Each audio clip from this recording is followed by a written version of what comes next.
In disaster situations, first responders need to make decisions very quickly.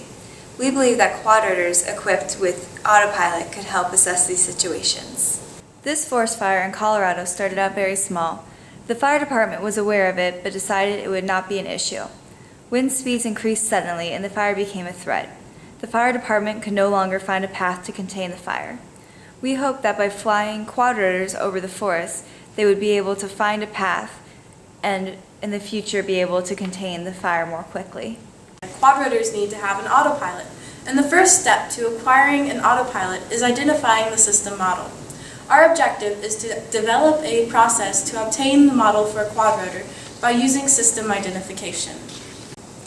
We want to develop an autopilot for two reasons. The first is that first responders are under a lot of stress when they arrive on the scenes of disaster. So we don't want them to have to use more than a few simple commands to operate the quad rotor. Second, without an autopilot, the quad rotor must remain in the first responder site, which would either limit the range or require first responder to follow the quad rotor around. A lot of work has been done on designing quad rotors, but less on autopilot system for them. Our team wants to use system identification to create an easily duplicable process of creating an autopilot for quad rotors.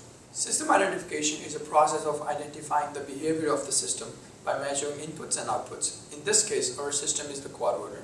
As you can see, system identification has many different steps.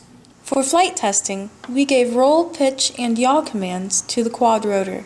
For data processing, we recorded and filtered the inputs and outputs in MATLAB.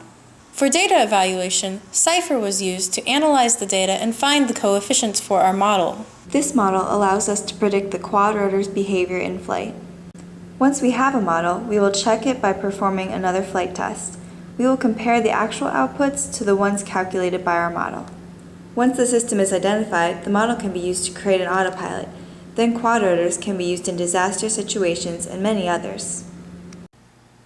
During this project, we have found 3 stable transfer functions for the motions of the quad rotor. Using these transfer functions, an autopilot can be created in the future. The team has found this research experience very fun and informative.